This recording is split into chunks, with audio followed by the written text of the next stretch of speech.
जय हिंद दोस्तों, मैं मैथ ब्लास्टर पर आकाश तिवारी आप सभी फौजी भाइयों का बहुत बहुत स्वागत करता हूं। तो आप लोगों की तैयारी कैसी चल रही होगी? तो मेरा मानना है आप लोग तैयारी तो करते ही होगे।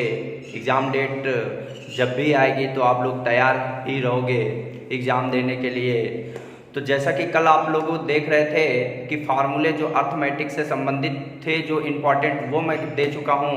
आज हम मेंसुरेशन से संबंधित जितने भी मोस्ट इम्पॉर्टेंट जिन पर प्रश्न आते हैं उनको फार्मूले आप लोगों को आज मैं दूंगा। तो आप लोग नोटबुक उठाइए और हमारे साथ लिखना आप भी चालू कर दीजिए। तो आप लोगों को देखना है तो जैसे आप लोगों को कभी भी अगर वर्ग से संबंधित आ जाए तो अगर आपको वर्ग से संबंधित अगर आपसे प्रश्न पूछ दिया जाए और इसमें कैसे आपके फार्मूले बनते हैं उन पर पहले देखो। ये आपका एक वर्ग होता है, तो ये आपका वर्ग होता है। तो वर्ग के आप हमेशा याद रखना कि वर्ग की जो चारों भुजाएं होती हैं वो समान होती हैं। क्या होती हैं? चारों भुजाएं समान होती हैं।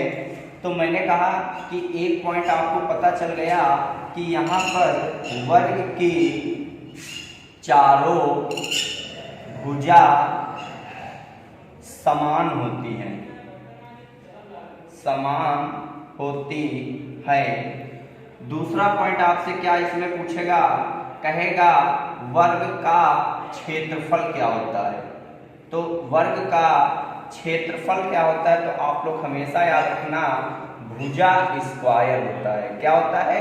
भुजा स्क्वायर। आपने भुजा ए माना है तो ए स्क्वायर हो जाएगा। फिर उसके बाद आपसे इसी में प्रश्न पूछ सकता है कि वर्ग का परिमाप क्या होता है।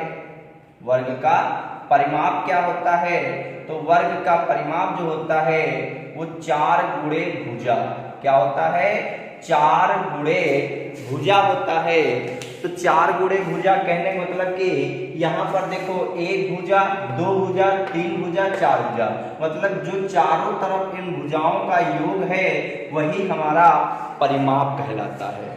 तो हमने कहा 4 गुणे भुजा, जिसे हम ये 4a भी कह सकते हो। 4a ये ऑब्लिक बटा मत समझना, इसका मतलब कि आप लोग भुजा माना है वो हमने लिखा है।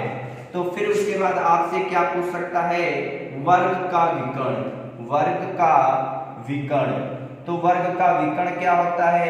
विकर्ण का मतलब होता है कि यहाँ से अगर मैं एक बराबर यहाँ से भुजा एक खींच दूं रेखा तो ये बराबर भागों में कट गया।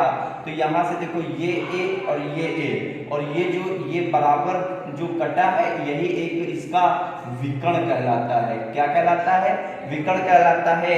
तो एक चीज देखा हमने कि ये जो आपका कोण बनना है वो 90 डिग्री का कोण बनना है कि नहीं बनना है, और 90 डिग्री का कोण बनना है इसका मतलब कि ये एक समकोण है और समकोण के सामने वाली भुजा ही तो कर्ण कहलाती है कि नहीं कहलाती है?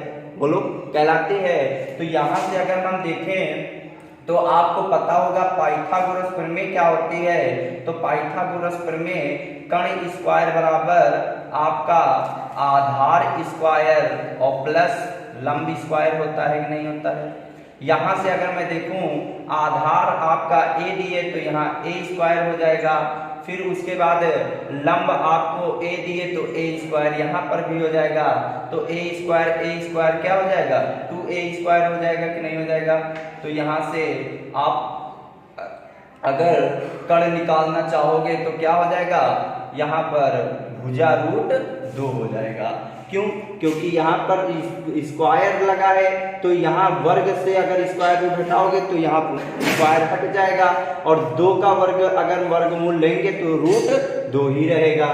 तो यहाँ पर हम इसको कह सकते हैं कि यहाँ पर आपका हो जाएगा भुजा √2, जिसे हम a√2 भी कह सकते हैं। एक मोस्ट इंपॉर्टेंट है, इसी में आपको याद रखना है। तो यहाँ पर आपको याद रखना है कि कभी भी विकर्ण देकर अगर आपसे क्षेत्रफल पूछ दे, वर्ग का क्षेत्रफल पूछ दे, तो हमेशा याद रखना विकर्ण विकर्ण स्क्वायर बटे 2। ये आपका मोस्ट इंपॉर्टेंट है, इस पर प्रश्न इस बार भी आ सकता है और इस पर प्रश्न आप लोगों का बना भी है, तो आप लोग इनको नोट कर लीजिए।